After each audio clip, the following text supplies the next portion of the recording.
You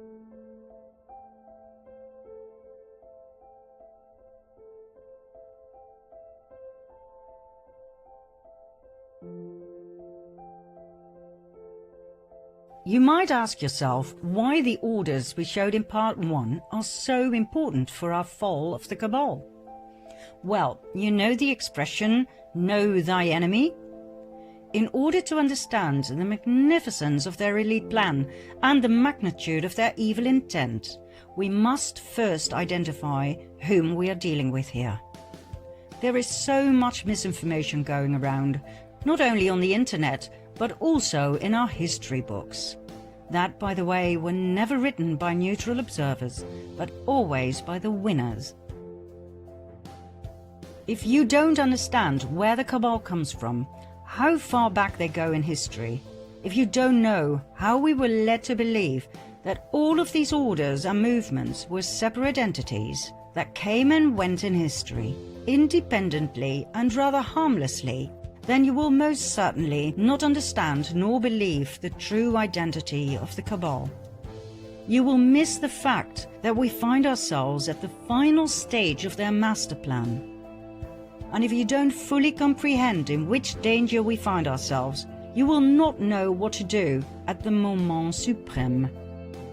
That is why we make this documentary, so you can wake up, see through all the lies, and take action to claim your sovereignty back.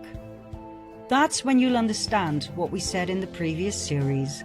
History books will have to be rewritten. Okay, let's see where and when our two storylines meet, shall we? It was in 1748 in southern Germany, Bavaria, in a small town called Ingolstadt. A boy was born. His name was Johann Adam Weishaupt. At the age of 5, his father died.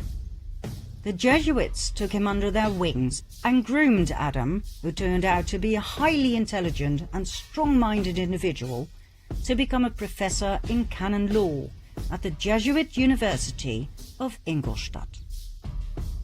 He rewrote ancient historical documents in which the ideology of Lucifer would eventually lead to the complete control of the world.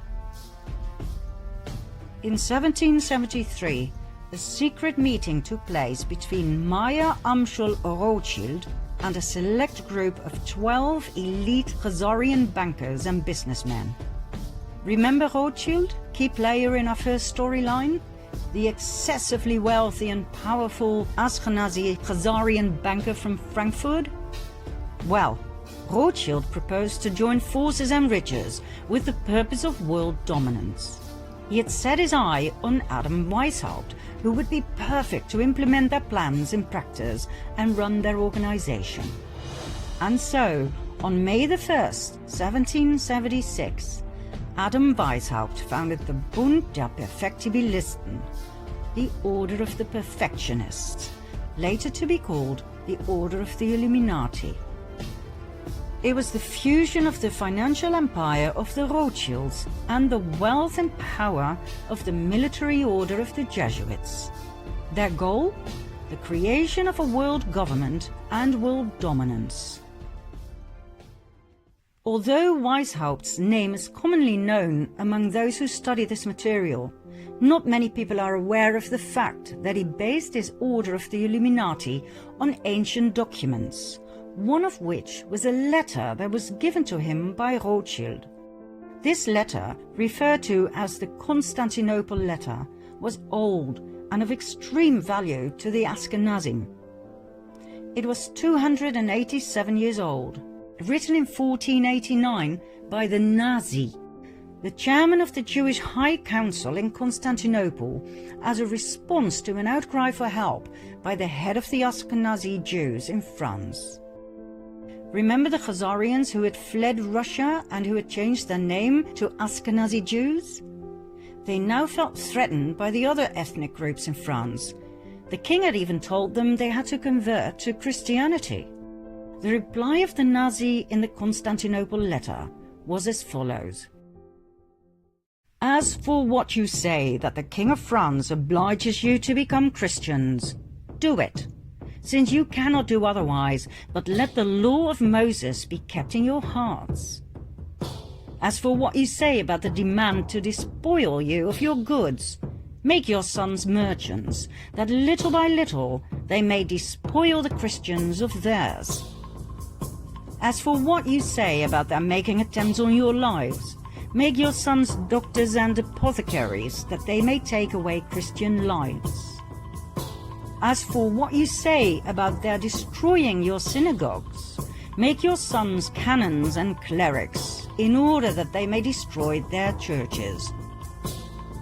As for the many other vexations you complain of, arrange that your sons become advocates and lawyers, and see that they always mix themselves up with the affairs of state, in order that by putting Christians under your yoke, you may dominate the world and be avenged on them.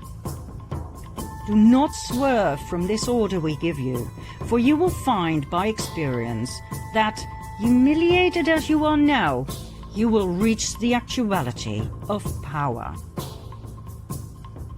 In other words, they were told to fake a make-believe conversion and to infiltrate every aspect of society: commerce, medicine, religion, and legislation, with the sole purpose of revenge and destruction.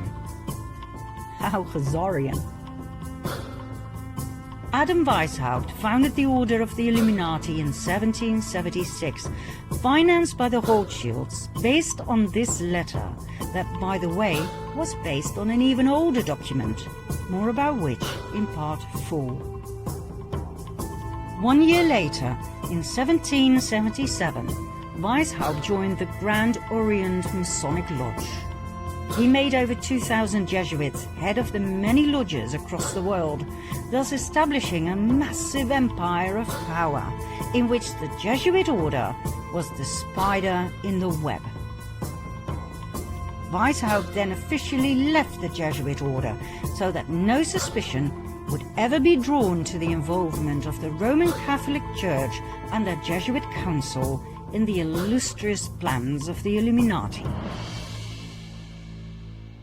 The Rothschilds used their riches to finance wars, as they had found out that by financing both sides of each and every war, they would always win financially. They knew no scruples, no mercy. The alliance of the Luciferian Khazars and the Jesuit order had only just begun. Their goals? Personal gain, wealth and power. The submission of the royal families.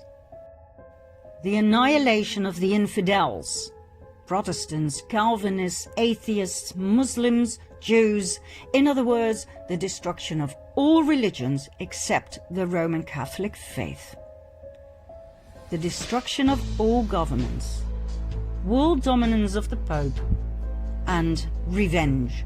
Revenge on each and every one who had ever betrayed them. Revenge on Russia, first and foremost, the country that had expelled the Khazars. But not only that. Remember the vengeance of the Jesuits on the Pope, who had betrayed them? Well, they weren't done just yet. For the European kings of France, Spain, England, Austria, and so on, who had banned the Jesuit order, were about to have a taste of their wrath. The first pawn the Illuminati alliance put forward was Napoleon Bonaparte. The fact that the French Revolution was indeed orchestrated by elite secret societies was documented and proven by the French Jesuit Augustin Barruel. He wrote an influential account in which he focused in particular on Adam Weishaupt, founder of the Order of the Illuminati. According to Barruel, the French Revolution was orchestrated by Freemasons and philosophers like Voltaire and Montesquieu. We'll get back to Barruel in a later stage, so remember his name. Napoleon's advisor was a Jesuit, Emmanuel Sillet. He advised Napoleon on where to go and what to do. In today's language, we would call Sillet his handler. According to many historians and researchers, the Jesuits were the ones who orchestrated and directed the French Revolution and the outcome. Napoleon was a Masonic Grand Master. He was chosen and initiated by the order to play a key role in their planned revolution. Napoleon's brother, Louis Bonaparte, was made Grand Master of the Grand Orient of France. His wife Josephine was a member of the Mason Rite of Adoption. Under Napoleon's rule, the number of lodges in France grew from 300 to 1,220. Napoleon was a puppet of the Cabal. We were led to believe he was the front man, but he was not. The hidden hand that some historians believe was to cover an ulcer, seriously, was actually a common Masonic gesture called the sign of the Master of the Second Veil. Many world leaders have shown this sign throughout the ages. The French Revolution started in 1789 and lasted for 10 long and bloody years of absolute terror. It was the master plan of the Jesuit Council to take revenge on France, to destabilize the country through war, and to destroy the French crown. Their tool? The Jacobins, an extremist political movement founded by none other than Napoleon's advisor, the Jesuit Sieyès. The Jacobins caused mayhem across France, rioting, plundering, murdering everyone who stood in their way.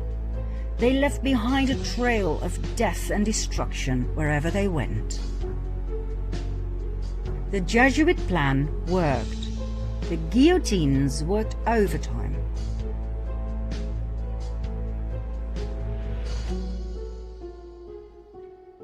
The Jesuit order is the most dangerous of all orders.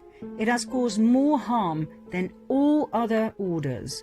The doctrine of the Jesuits entails that their supreme general is the sovereign of sovereigns and master of the world.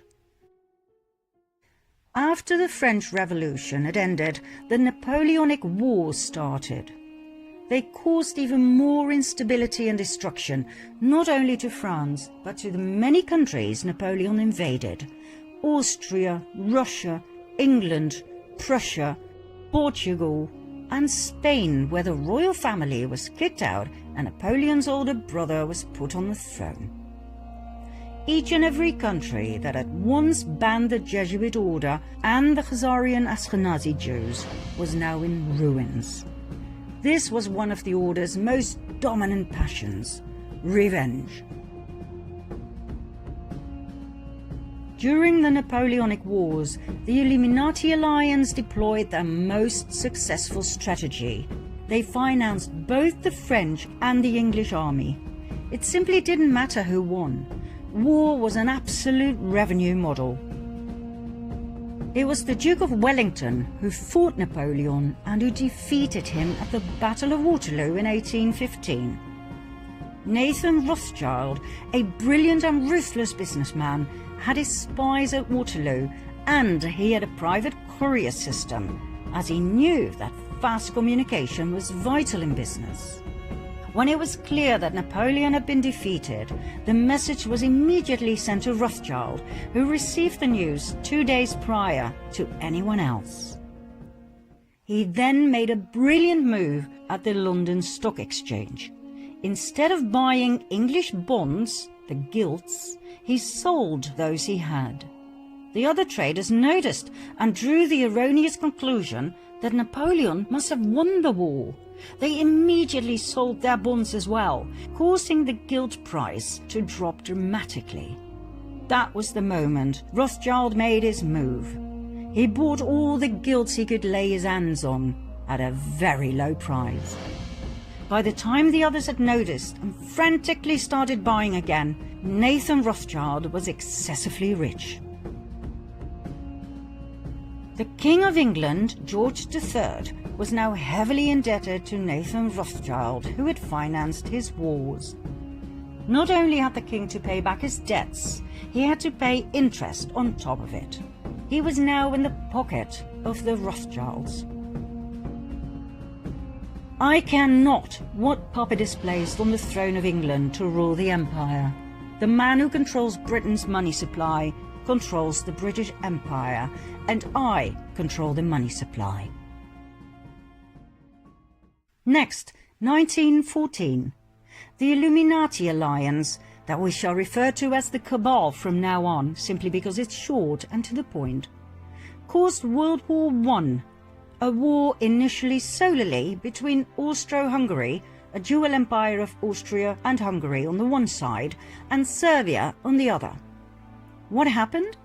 The ruler of Austro-Hungary, Emperor Franz Joseph I, had no successor to the throne, as his only son had committed suicide. His nephew, Franz Ferdinand, became heir to the throne. But his ideas about politics were very different from his uncle's. Franz Ferdinand wanted to decentralize. He wanted autonomy for the various ethnic groups. He wanted to incorporate Serbia into the dual empire as a political entity equal to Hungary and Austria. He was a thorn in the eye of his uncle, the emperor. Although raised in the Jesuit image of his father and uncle, he had a mind of his own.